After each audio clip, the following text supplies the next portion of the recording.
우리 주님의 은혜와 평강이 우리 가운데 함께 하기를 빕니다. 지난 주일에는 심령이 가난한 자는 복이 나니 천국이 그들의 것이며, 물질의 가난이 아닌 심령이 가난하고 궁핍하고 그리고 부족하고 결핍을 느끼며 비어있는 그 심령을 채워주셔야 복이 있다는 것입니다. 자신의 부족함과 연약함을 알고 하나님을 향한 갈망과 예수님을 사모함과 그리움으로 채워주어야 천국이 나의 것이 된다. 이는 주님을 갈망하여야 하나님 나라에 들어갈 수 있다는 말입니다. 주님 없이는 한순간도 살 수 없는 마음과 그 느낌과 그 감정과 그 자세와 그 이성으로 우리가 참 인격적으로 그분을 열렬히 의지하고 순종하고 사귀고 섬겨야 영생의 길, 구원의 길로 갈 수 있음을 말씀해 주었습니다. 이런 분들만이 하나님 나라를 소유할 수 있다고 성경은 말씀하고 있습니다. 우리는 오늘 두 번째 복을 생각하게 되었습니다. 참으로 세상은 애통하는 자가 복이 있다, 이런 말도 안 되는 소리를 하고 있나, 이렇게 앞뒤가 안 되는 이야기를 하고 있나, 이렇게 소리를 지릅니다. 세상 사람들은 가난한 피하고 싶은 것 하나가 무엇입니까? 애통해 하는 것입니다. 눈물 흘리는 것입니다.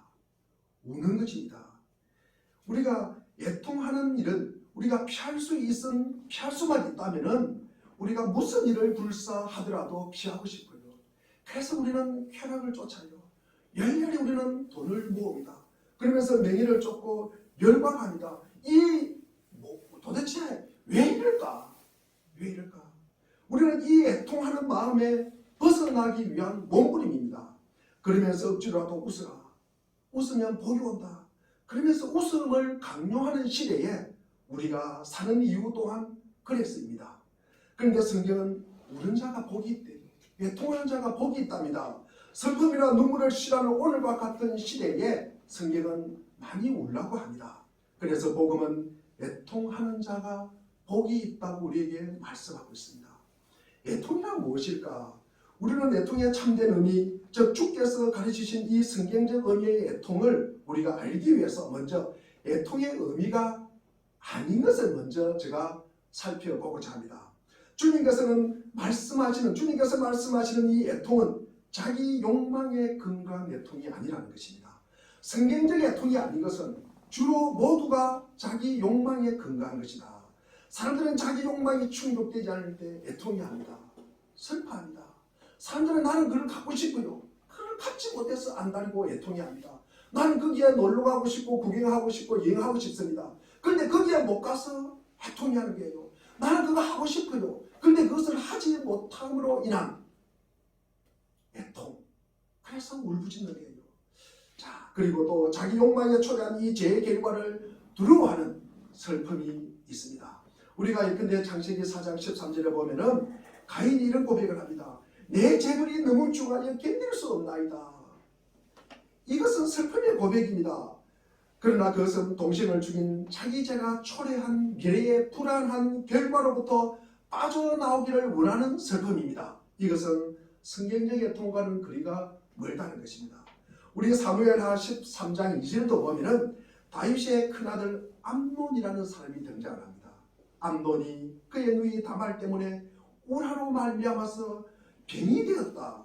화병을 얻어서 슬퍼하였다. 이것은 배다른 누이 동생을 향한 충족되지 못한 성욕에서 오는 고통입니다. 이것은 성경적 애통과는 거리가 멀다는 것입니다. 우리가 사무엘상 15장에 보면은 사울이 그의 왕위가 폐위될 것이라는 이 불행한 선언을 사무엘 선지자로부터 듣게 됩니다. 사울 왕이 여호와의 말씀을 버렸으므로 그 왕위가 사울에게서 떠났다는 선언입니다. 그때 그는 슬퍼하면서 이런 탄원을 합니다. 우리 사무엘상 15장 30절에 보면은 사울이 이르되 내가 범죄하였을지라도 이제 청하옵나니 내 백성의 장로들 앞과 이스라엘 앞에서 나를 높이사 나와 함께 돌아가서 내가 당신의 하나님 여호와께 경배하게 하소서 하더라. 우리가 끝부분에 보면은 하나님 여호와를 경배하게 하소서만 보면은 이 사울왕이 엄청 믿음이 좋은 것 같습니다. 그러나 좀 더 우리가 사실 살펴보면은 실상 하나님 앞에서 자신의 범죄가 정말 슬퍼하는 회개의 애통과는 거리가 멀다. 다시 들어보십시오. 내가 범죄하였을지라도 말만 들으면 내가 죄인임을 고백하는 것 같습니다. 그러나 내가 범죄하였을지라도 이제 청하옵나니 내가 백성의 장로들 앞과 이스라엘 앞에서 나를 뭐하사? 높이사. 높이사 그래요. 나를 높이사. 나로 당신의 하나님 여호와를 경배하게 하소서. 나를 높이사. 나를 높이사. 나의 하나님이 아니라 당신의 하나님 여호와 앞에 경배하소서예요. 이 사울 왕이 이런 고백을 합니다. 나의 하나님이라고 고백하면 얼마나 좋겠습니까? 나의 하나님께 내가 경배한다고 하나님을 높인다고 하면 얼마나 좋겠습니까? 그러나 자기를 높이고 당신의 하나님 여호와 앞에 경배하겠다고 합니다. 이것이 사울이 생각하는 하나님에 대한 자신입니다. 자, 사울은요, 자기가 가지고 있는 근본적인 것이 무엇입니까? 이 사울이 가지고 있는 것은 자기의 관심이 무엇입니까? 자기의 관심은 오로지 내가 어떻게 될까? 내가 어떻게 될까? 내가 어떻게 될까에 관심이 있습니다. 내가 이 왕자리에서 그냥 추락하면 어떻게 해? 내가 이 왕자리를 어떻게 유지해? 거기에만 관심이 있습니다. 다시 말하면 그의 슬픔은 자기 체면이 더러워지고 그리고 더 이상 왕위를 유지하지 못하는 데에서 오는 슬픔. 오직 사울은 자기 자신의 자리 그리고 명예를 지키는 것에만 관심이 있었습니다. 이것은 아무리 슬퍼해도 성경적 애통과는 거리가 멀다는 것입니다. 우리가 그러면 오늘 주께서 의도하신 이 성경적 애통의 참뜻이 무엇일까? 성경적 애통은요, 자기 성찰에 근거한 것이다. 우리 한번 따라하겠습니다. 성경적 애통은 자기 성찰에 근거한 것이다. 다시 한번 하겠습니다. 성경적 애통은 자기 성찰에 근거한 것이다. 성경적 애통은 자기 성찰에 근거한 것이다. 예. 바울은 고린도서 7장 10절에 우리 7장 10절이 있으니까 우리 한번 읽어보겠습니다. 시작. 하나님의 뜻에 맞게 마음 아파하는 것은 회개를 하게 하여 구원에 이르게 하므로 후회할 것이 없습니다. 그러나 세상대로 마음 아파하는 것은 죽음에 이르게 합니다. 여기서 바울은 두 가지 종류의 근심, 슬픔을 말하고 있습니다. 하나님의 뜻대로 하는 근심과 세상 근심입니다.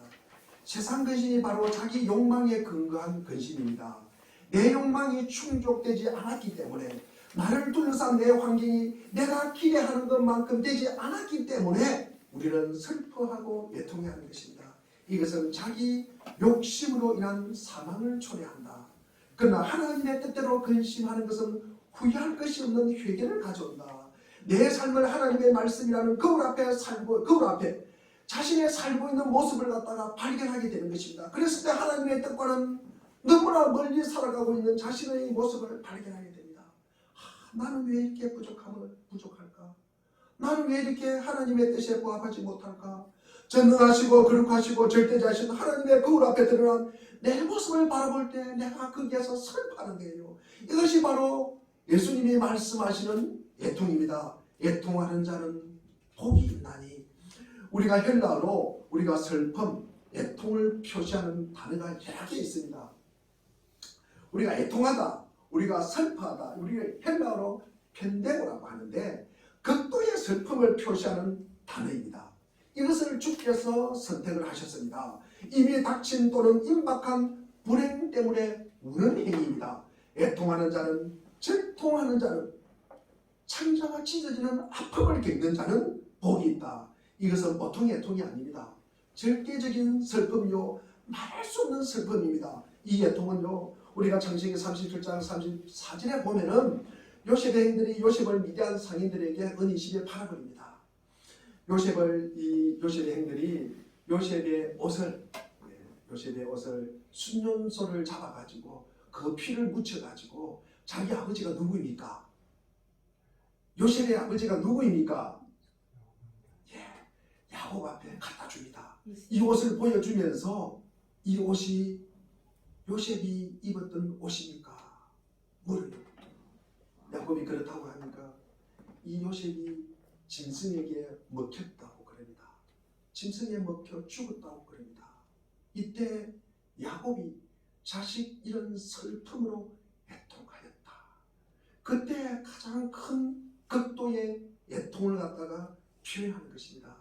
우리 사랑하는 자식을 잃은 슬픔보다도 큰 아픔, 우리가 절대자 앞에 섰을 때 그 완전하신 하나님 앞에 눈에 비친 형편없는 내 모습으로 인하여 울 수밖에 없는 이 말할 수 없는 애통, 이 애통은 사랑하는 자식을 잃은 슬픔보다도 더한 애통이라는 것입니다. 주님께서 말씀하시는 애통이 이런 애통이라는 것입니다. 그리스도인은 하나님과 사람 앞에서 그 무엇을 내놓을 수 없는 영적 가난과 무지와 무능과 어리석음을 보고 우는 행위입니다.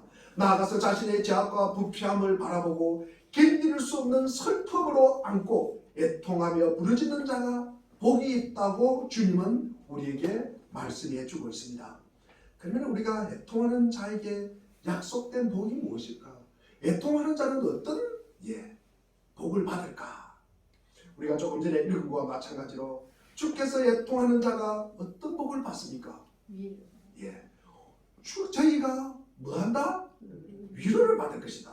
그런데 여기서 사용되는 이 위로라는 단어가 매우 참 흥미롭습니다. 우리가 성령을 가르쳐 뭐라고 그럽니까? 우리 세자로 성령을 뭐라고 그럽니까? 제 첫자가 보자입니다. 그러면 끝자가 사자입니다. 뭐라 그래요? 보혜사. 보혜사를 그러잖아요. 성령. 우리의 성령 보혜사. 우리가 보혜사의 말을 영어로 뭐라고 그럽니까? 컴포터라고 그럽니다. 위로자라고 그러잖아요. 위로자. 자, 이 보혜사를 뜻하는 헬라가 이 두 개의 단어로 결합되어 있다는 것입니다. 누구 곁에 나란히 라는 헬라의 뜻으로 파라라고 그래요. 그리고 부름을 입다, 부름을 받다, 이것을 갖다가 우리가 클레토스라는 이 두 단어가, 그래서 파라클레토스, 이것을 갖다가 우리가 보혜사, 우리 위로자라고 그럽니다. 우리가 자기 곁으로 부르시다, 이것이 위로라는 거예요. 누가 부르세요? 하나님이 부르신다. 하나님이 우리를 자기 곁으로 부르신다는 말이에요. 자기 뒤로 부르는 것이 아니라 자기 곁으로 부르신대요. 이게 위로예요. 위로. 자, 우리가 다시 말하면 우리가 나를 갖다가 새롭게 하기 위해서, 나를 살리기 위해서, 나를 갖다가 영생에 보장하기 위해서 내 곁에 와주신 분이 누구예요? 예수님이에요. 그분이 오신대요. 그분이 바로 위로예요. 위로. 자, 우리가 참으로 애통할 때 성령의 임재가 함께 하시겠다는 약속입니다. 우리가 울 때, 우리가 슬퍼할 때, 우리가 아파할 때, 젊은이가 앞에서 내 부끄러움을 발견하고 말할 수 없는 아픔으로 주 앞에서 엎드리는 그 순간에 성령의 임재하심이 나와 함께 하시고 나를 도와주신다는 것입니다. 이사야 선지자도 이렇게 연적 약속을 하십니다. 우리 이사야 61장 1절을 보면은 우리 한번 다 같이 읽어보겠습니다. 1절 2절을 같이 읽겠습니다. 시작. 주님께서 나에게 기름을 부으시니 주 하나님의 영이 나에게 임하셨다. 주님께서 나를 보내셔서 가난한 사람들에게 기쁜 소식을 전하고 상한 마음을 상해 주시고 포로에게 자유를 선포하고 갇힌 사람에게 석방을 선언하고 주의 은혜와 우리 하나님의 보복의 날을 선언하고 모든 슬퍼한 사람들을 위로하는 것입니다. 이게 바로 위로예요. 이 위로. 이게 위로입니다. 자, 우리가 가난한 자, 포로된 자, 마음이 상한 자, 갇힌 자들 곁으로 부르시는 주님께서 좋은 이 사람들에게 좋은 소식을 전하고 그분들의 상한 마음을 싸매주시고 자유를 선포하고 우리의 모든 원수를 섬멸하는 것, 이게 바로 위로입니다. 우리가 참으로 애통하게 되면 성령께서 내게 다가오십니다. 성령의 역사하심을 통해서 하나님을 떠나 살던 자신의 죄를 인식하고 애통해 하는 것입니다. 그리고 주님 없이 살았던 삶을 돌이켜보고 우리 죄를 담당하기 위하여 보배로운 피를 흘린 주 예수 그리스도를 구주와 주님으로 받아들이는 것, 그에게 하나님의 구원이 임할 것이다. 애통하는 자는 복이 있나니 그들이 위로를 받을 것이며, 만약 성도들이 애통하면 어떻게 될까? 성도들이 삶의 장에서 성령께서 역사하시면 어떻게 될까? 성령께서는 아직도 주의 뜻대로 살지 못하는 내 모습을 보여주실 것이다. 그러면 나는 다시 애통하지 않을 수가 없습니다. 그리고 부족함에 대해서 애통할 때 내게서 회개가 일어나고 주님을 다스림에서 벗어나 있다가 주님의 다스림 안으로 돌아오는 이 회개는 주님을 닮은 거룩한 모습으로 내 인격을, 내 신앙을 성숙시켜 주실 것입니다. 애통하는 자는 복이 나니 그들이 위로를 받을 것이다. 사도 바울도 애통이 이런 애통입니다. 우리 로마서 7장 24절에 보면 오 공고한 사람이로다. 이 사망의 몸에서 누가 나를 건져내라. 참으로 애통하는 사람은 비단 자기 죄로 인하여 애통할 뿐만 아니라 다른 사람의 죄를 바라보면서 애통해 하는 것입니다. 그냥 무의미한 비판만 하는 것이 아니라 그 이웃을 바라보고 그 타인을 바라보면 애통해 하는 거예요. 너무 주님을 떠나 있는 것이 마음이 아파요. 거룩하신 하나님을 떠나 살고 있는 이웃을 바라보면서 애통해 하는 것입니다. 이 역사를 바라보면서 우리 속에 동일한 애통이 생기기 시작합니다. 하나님은 이런 사람을 성령을 보내사 위로하시고 이런 사람을 통해서 그 역사를 고치고 새로운 일을 시작하십니다. 에레미야의 애통이 그런 것입니다. 망해가는 조국, 죄로 가득한 조국을 바라보면서 통곡하는 가운데 이런 고백을 쏟아냅니다. 에레미야 9장 1절을 보면 어찌하여 내 머리는 물이 되고 내 눈은 눈물 그릇이 되고 죽임을 당한 딸 내 백성을 위하여 주야로 울리로다. 이게 에레미야의 애통입니다. 자기가 살아있던 자신의 민족, 그렇게도 메시아를 기다려왔는데 이 메시아를 거절하는 거예요. 신앙과 상관없이 살고 있는 이 이스라엘 백성들의 참다한 모습을 바라보셨던 우리 주님, 어느 날 감난산 위를 올라가셔서 예루살렘 성을 바라보시고 눈물을 흘리십니다. 그리고 이렇게 통곡을 합니다. 마태복음 23장 37절에 보면 예루살렘아 예루살렘아 선지자를 죽이고 내게 파송된 자들을 돌로 치는 자여 암탉이 그 새끼를 날개 아래에 모음같이 내가 내 자녀를 모으려 한 일이 몇 번이지냐. 그러나 너희가 원하지 아니하였도다. 살아계신 신앙인에게는 눈물샘이 마르지 않습니다. 살아계신 하나님 앞에서 내 부족함을 발견할 때마다 주님의 거룩하심 앞에서 내 모습이 발견되는 순간마다 우리는 하나님의 뜻을 따라 그분의 기대에 부응하지 못하고 살고 있는 내 모습 때문에 눈물을 흘리지 않을 수가 없습니다. 안타까운 내 이웃의 삶의 모습, 우리를 둘러싸고 있는 조국의 현실, 이 사회가 흘러가는 방향을 바라보면서 우리 속에는 눈물이 흐르지 않을 수가 없습니다. 살아계신 그리스도인의 눈에는 눈물샘이 마르지 않습니다. 시편 84편 6편을 6절을 보면은 그들이 눈물 골짜기로 지나갈 때 그곳에 많은 샘이 있을 것이며 이런 비가 복을 채워주나이다.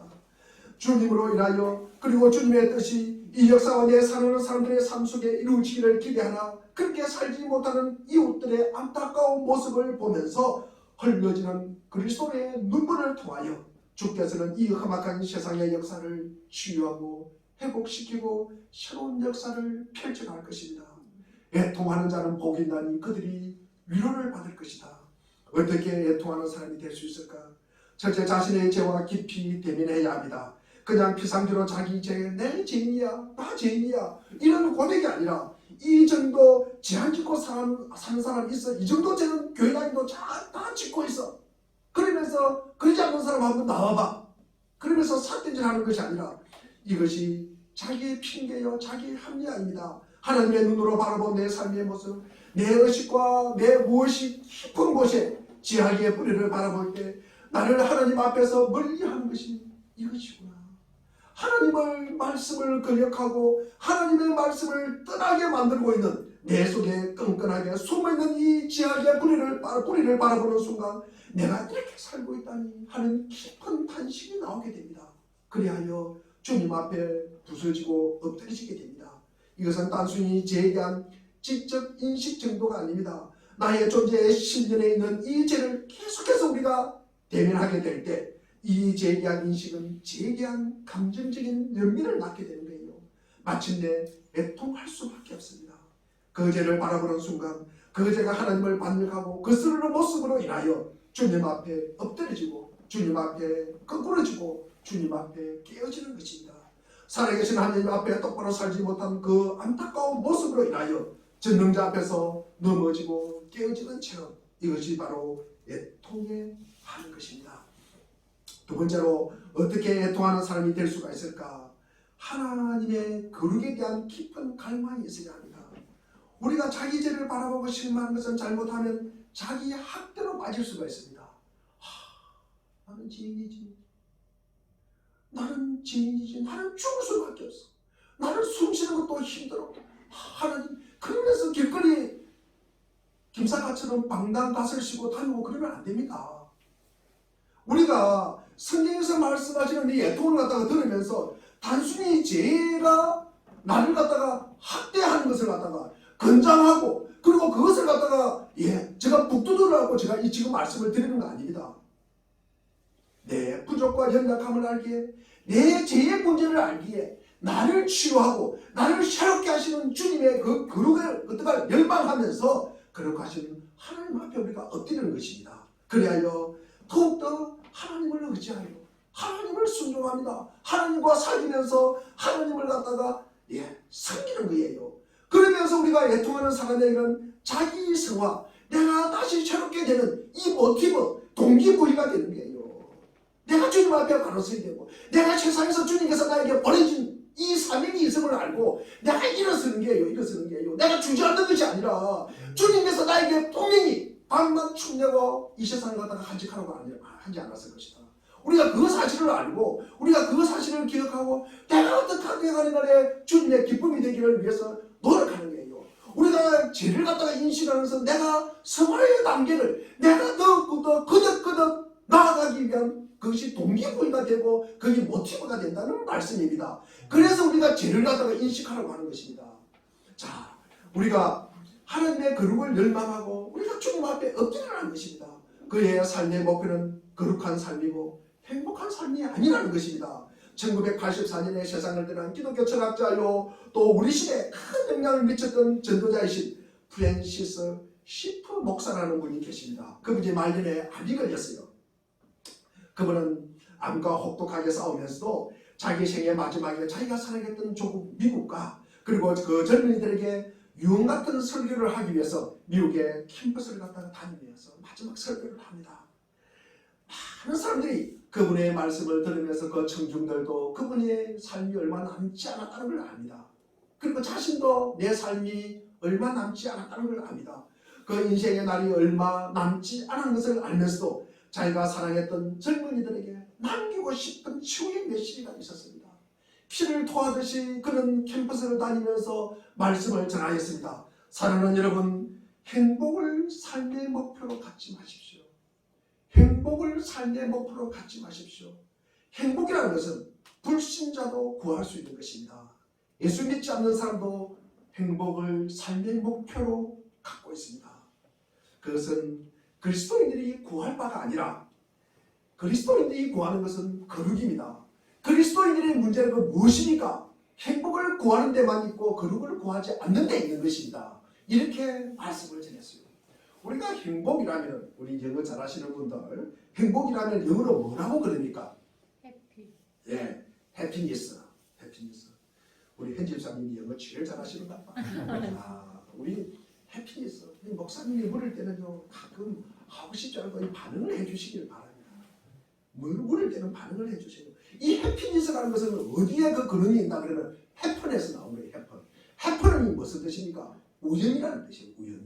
우연히 성공하고 우연히 시험 붙고 우연히 건강하고 이것은 우연히 발생하는 것은요. 우리가 이것을 행복을 우리가 우연히 구하는 건 아닙니다. 산산수훈에서 말하는 이 복은 해피니스가 아니라 무엇이에요? 축복을 뭐라고 그럽니까? 영어로 블레싱이라고 그러잖아요. 블레싱. 우리가 축복을 블레싱이라고 합니다. 그러면 블레싱의 이 원어는 어디서 나왔을까? 블레싱의 원어는 어디에 나왔을까? 우리 동사로 블리다 하면 무슨 뜻입니까? 피를 흘리다.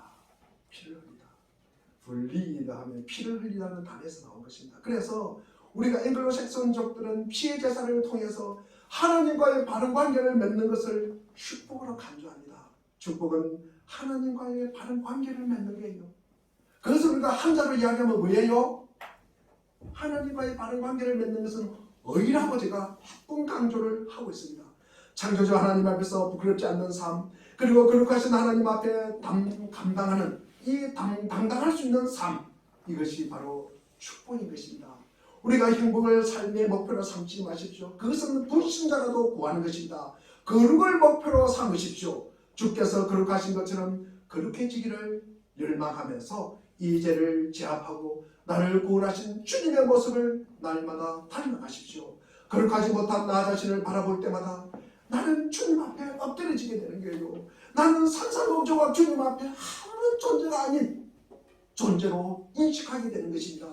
그러나 부서진 나를 일으켜 세우고 새롭게 하시는 주님, 그래서 나를 쓰임받게 되는 거예요. 이 그룹을 열망하는 자가 되시기를 주의 이름으로 축원드립니다.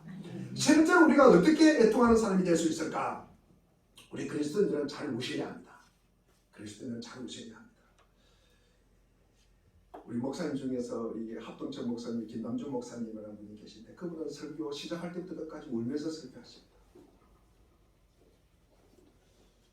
성경에서 예수님이 그러니까 웃었다는 표현이 있을까요, 없을까요? 예수님이 웃었다, 우셨다가 아니고 웃었다. 성경에는 한 번도 안 나옵니다. 그런데 우셨다는 표현은 세 번씩이나 나옵니다. 울었다, 우셨다. 우리가 예수님은 요한복음 11장 35절에 보면은 나사로의 무덤에서 우셨다라고 기록하고 있습니다. 아마도 예수님은 죽은 나사로가, 제가 이 말씀을 준비하면서 예수님께서 왜 우셨을까? 아니 죽은 나사로가 분명히 살아날 것을 아셨을 건데 왜 우셨을까? 죽음으로 끝났다 그러면 아마 예수님이 울을 수 있는데 왜 이 나사로가 살아날 것을 예수님을 알았을 거 아닙니까? 그런데도 왜 우셨을까? 왜 우셨을까? 누구를 보고 우셨을까? 믿음 없는 나를 보고 우셨다. 믿음 없는 나를 보고 우셨다. 이 강 목사를 보고 우셨다 라는 생각이 드니까 제가 울지 않을 수가 없었습니다. 자, 아직도 그것밖에 안 되는 나를 보고 우신 것입니다. 우신 것이에요. 믿지도 않고 믿는다고 하지만 모양만 믿음의 사람이지 세상에 쾌락에 빠져있는 사람들을 보고 우셨을 것이다.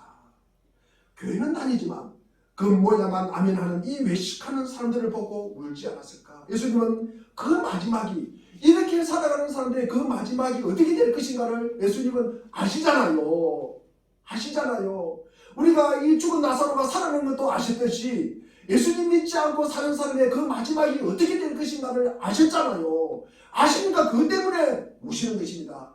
우리가 누가복음 19장 41절과 44절도 보면은 예루살렘 성의 운명을 보시고 우셨습니다. 예수님의 고발이 탄식으로 변합니다. 그 탄식은 예수님께서 이 땅에 오신과 예수님의 평화와 선포를 제대로 알지 못함으로 말미암아 끔찍한 결과에 대한 것, 그것 때문에 예수님께서 우신 것입니다. 곧 하나님께서 이 땅에 오신 것을 제대로 알지를 못하는 거예요. 세상 사람들은 예수님이 이 땅에 왜 왔을까? 모르는 게예요. 그 사실을 알지를 못하는 게예요. 하나님께서 억지로 우리에게 하도록 하지는 않지만 그러나 우리의 삶에 대한 반드시 책임은 지게 하십니다. 우리를 억지로 하지 않게 합니다. 우리가 예배를 잘 안 드려요. 우리가 하나님의 말씀대로 살지 않아요. 그렇다고 하나님이 오늘 이 시간에 예배 안 드리고 딴 데 가는다 그래가지고 교통사고 내게 하고 하나님이 걸어가다가 넘어져가지고 뒷꼭지가 깨지고 그렇게 하나님이 하시지 않습니다. 하나님이 하시지 않습니다. 그러나 우리가 그 이 땅의 삶을 통해서 하나님은요 반드시 책임을 묻는다는 거죠. 책임을. 그 책임을 묻는다는 거죠. 마지막에 분명히 책임을 묻을 것이다. 그것은 확실한 이야기입니다. 우리가 여기에는 어떤 핑계도 될 수가 없습니다. 내가 몸이 아프다, 내가 뭐 돈이 없다, 내가 뭐 어떻게 했다, 내가 바빠서 그렇다, 그게 핑계가 되겠습니까? 안 되겠습니까? 절대로 될 수가 없습니다.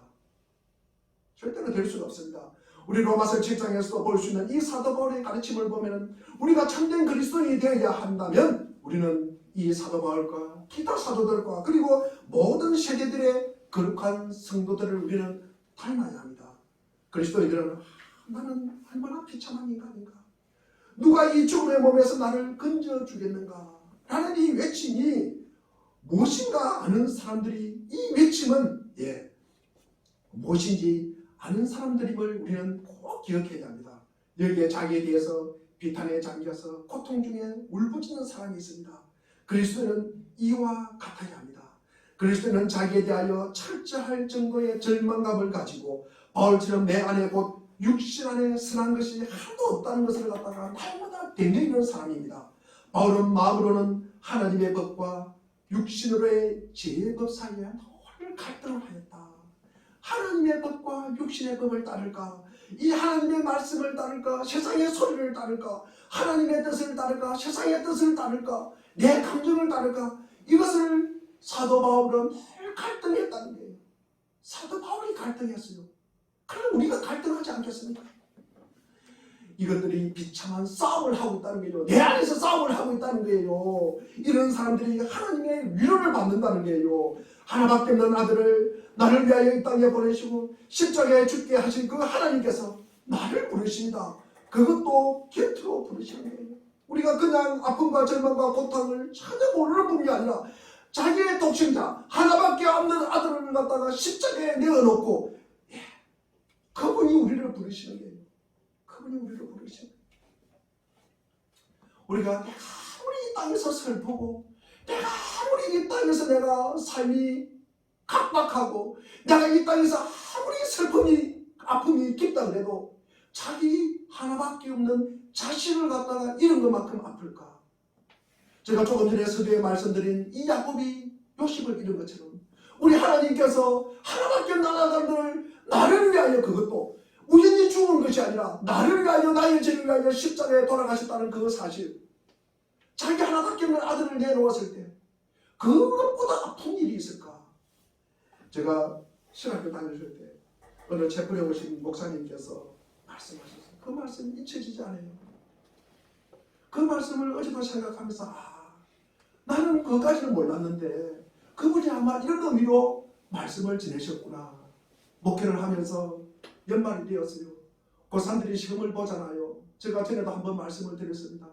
어느 집사님이 와가지고 우리 딸이 시험 들어있다고 울부짖는 거예요.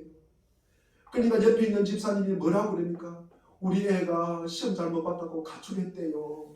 가출했대요. 그러니까 말 못하는 옆에 있는 권사님께서 그러시대요. 우리 애가 시험 못 봤다고 자살을 했대요. 그게 우리에게 위로가 된 거예요. 그 전에 우리 애가 가출을 하고 우리 애가 시험 들어있다는 사람은 뭡니까? 우리 애가 죽었다는 그 사람 앞에 뭡니까? 우리는 위로가 되는 거예요. 위로가. 우리가 하나님 앞에서 우리가 머리를 숙이고 우리가 주님 앞에 우리가 애통하는 것은 무엇입니까? 우리 하나님은요 자기 하나밖에 없는 아들을 우리를 위해서 이 땅에 보내주셨다고요. 그래서 십자가에 피 흘려 돌아가게 하셨다고요. 그 아픔 앞에 내 아픔이 크다고 이야기할 사람이 있습니까? 그래서 우리는 위로가 되는 거예요.